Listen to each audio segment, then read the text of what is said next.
Bonjour messieurs et mesdames, je suis Bouhlana Aïcha, doctorante au laboratoire de physique des matériaux, Université 8 mai 1945 Guelma, encadrée par le professeur Shtaïbi Sabah.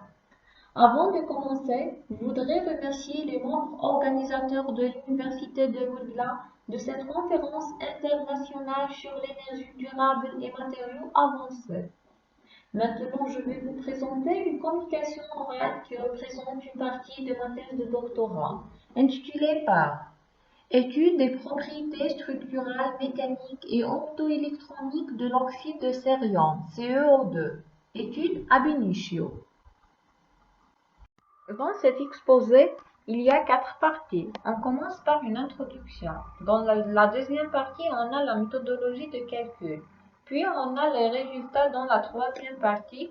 Et enfin, on a une conclusion dans la quatrième partie. L'oxyde de cérium est un matériau de terre rare. Il fait actuellement l'objet d'une recherche très active du fait de ses applications dans l'industrie. Il est largement utilisé dans les catalyseurs d'échappement d'automobiles. Il est également considéré comme un matériau promoteur pour des applications microélectroniques dans l'avenir.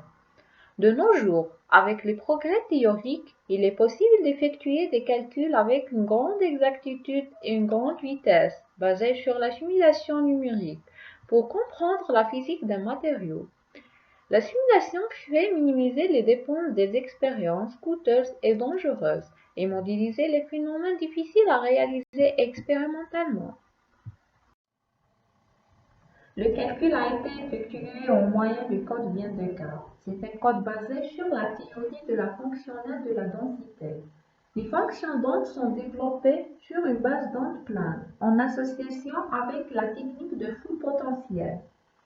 Les interactions d'échange et de corrélation ont été prises en utilisant différentes approximations, qui sont PBE sol, MBG PBE sol et PBE sol plus U, pour évaluer les propriétés structurales, élastiques, électroniques et optiques, et voir l'effet de ces approximations sur ces propriétés.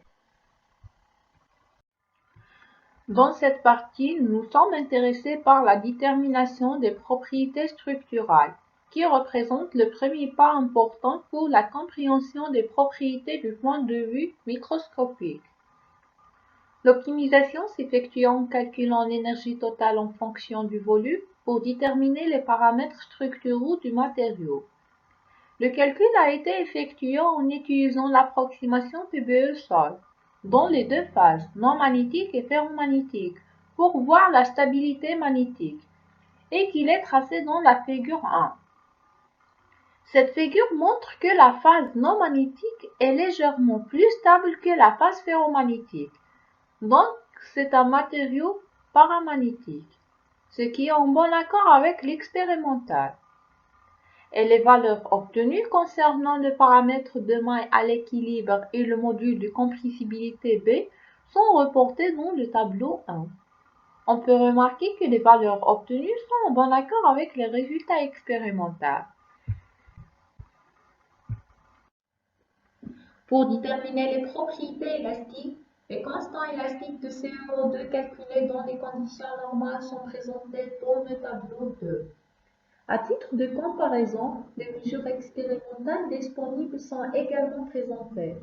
On remarque que la valeur de C11 est inférieure à celle mesurée expérimentalement avec un écart de 11,96%. Par contre, les valeurs de C12 et C44 sont supérieures à celles mesurées expérimentalement avec des écarts de 10,77% et 4,97% respectivement. À partir des valeurs calculées, le module de Young, module de Césarion, le coefficient de Poisson et le rapport B sur G, on peut conclure que ce matériau est un matériau ductile, rigide et a une force interatomique centrale. Pour l'oxyde de cérium, les électrons sont fortement localisés. À l'aide de la méthode RP-LAPW, on calcule les propriétés électroniques de notre composé, en utilisant différentes approximations pour le potentiel d'échange et de corrélation. PbE sol, MBG PbE sol et PbE sol plus E. Les valeurs de l'énergie de gaz sont présentées dans le tableau suivant. Ces valeurs sont un peu inférieures à la valeur mesurée expérimentalement, avec une amélioration significative de PbE sol plus U par rapport au PbE sol et MBG PbE sol. Les structures de bande des différentes approximations sont représentées par les figures suivantes. Ces figures montrent que ce matériau a un gap indirect avec les trois approximations, donc il est considéré comme un semi-conducteur. Pour déterminer les propriétés optiques, nous avons calculé et tracé la partie réelle et imaginaire de la fonction D électrique et le coefficient d'absorption alpha par les trois approximations dans la gamme d'énergie de 0 à 5 électronvolts,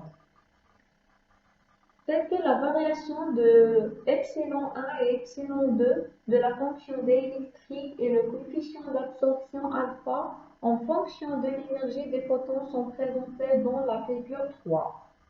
À partir de ces figures, on peut extraire les valeurs des paramètres optiques et les présenter dans le tableau suivant. On observe que la constante D électrique statique ε1 de 0 diminue selon l'approximation utilisée. Et cette constante prend des valeurs plus petites quand le matériau prend un gap plus grand, et vice-versa.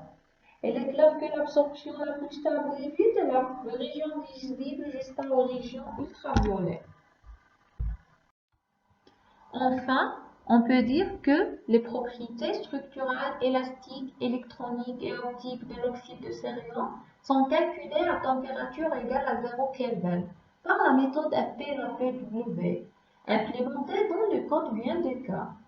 Les propriétés structurales sont déterminées à partir de l'énergie totale et les résultats obtenus sont en bon accord avec les résultats expérimentaux. Les propriétés électroniques obtenues par PbE sol plus U donnent un meilleur des écarts énergétiques proche de ceux donnés par l'expérience, avec un gap indirect. En perspective, l'étude de ces propriétés montre que le composé CO2 peut être utilisé pour les dispositifs optoélectroniques qui fonctionnent dans les domaines visibles et ultraviolets. Et on peut améliorer ces propriétés, par exemple, par le dopage ou bien le codopage. Et merci de votre attention.